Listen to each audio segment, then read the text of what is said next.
Now listen and answer questions 7 to 10.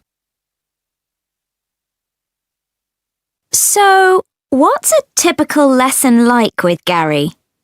Well, he always starts by getting us to tune our guitars. That takes about 5 minutes. Uh-huh. Some people have an app they use, but others do it by ear. Gary goes round and helps them. And while he's doing that, he tells us what he's going to do during the lesson. Right. First, we usually spend about 10 minutes doing some strumming. So, is that using... what are they called? Plectrums? No, we just use our thumbs. Oh, much easier.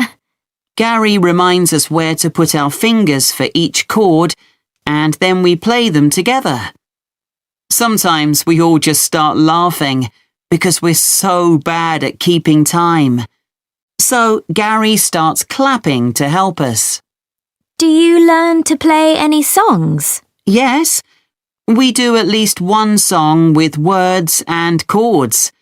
I mean, that's harder than you think. Oh, I'm sure it is. That part of the lesson takes about 15 minutes. He often brings a recording of the song and plays it to us first. Then he hands out the song, and if there's a new chord in it, we practice that before we play it together, but really slowly. Do you do any finger picking? That's the last 10 minutes of the lesson, when we pick out the individual notes from a tune he's made up. It's always quite simple. That must be hard, though. Oh, it is. But people like it because they can really concentrate. And if we're all playing well, it sounds quite impressive. The only trouble is that he sometimes gets us to play one at a time. You know, alone. Oh, that's scary. It is. But I've got used to it now. At the end, he spends about 5 minutes telling us what to practice for the following week. Well, thanks, Coleman. I'll go and have a look at that website, I think. That is the end of part 1. You now have 1 minute to check your answers to part 1.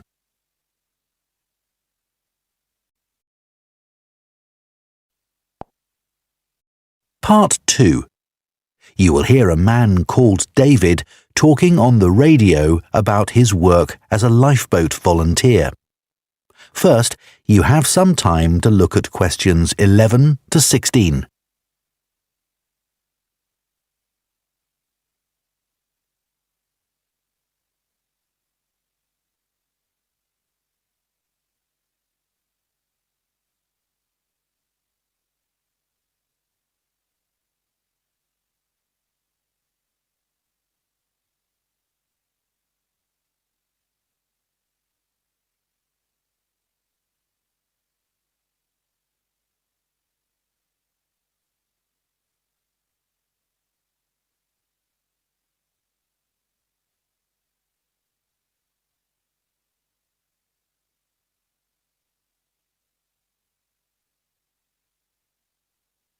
Now listen carefully and answer questions 11 to 16.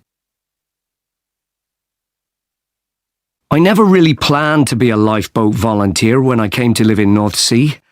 I'd been working in London as a website designer, but although that was interesting, I didn't like city life. I'd been really keen on boats as a teenager, and I thought if I went to live by the sea, I might be able to pursue that interest a bit more in my free time. Then I found that the Lifeboat Institution was looking for volunteers, so I decided to apply. The Lifeboat Institution building here in North Sea is hard to miss. It's one of the largest in the country. It was built 15 years ago, with funds provided by a generous member of the public who'd lived here all her life. As the Lifeboat Institution is a charity that relies on that kind of donation, rather than funding provided by the government, that was a huge help to us. When I applied, I had to have a health assessment. The doctors were particularly interested in my vision. I used to be short-sighted, so I'd had to wear glasses, but I'd had laser eye surgery 2 years earlier, so that was okay. They gave me tests for colour blindness, and they thought I might have a problem there, but it turned out I was okay. When the Coast Guard gets an alert, all the volunteers are contacted and rush to the lifeboat station. Our target's to get there in 5 minutes. Then we try to get the boat off the dock and out to sea in another 6 to 8 minutes. Our team's proud that we usually achieve that.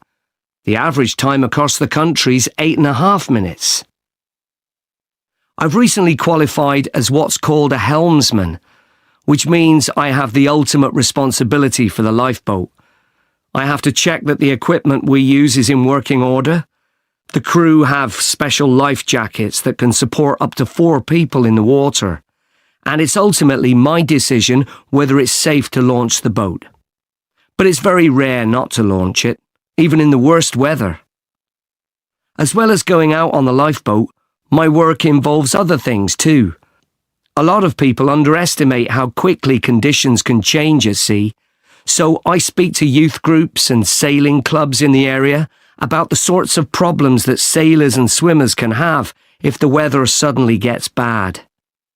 We also have a lot of volunteers who organise activities to raise money for us, and we couldn't manage without them. Before you hear the rest of the talk, you have some time to look at questions 17 to 20.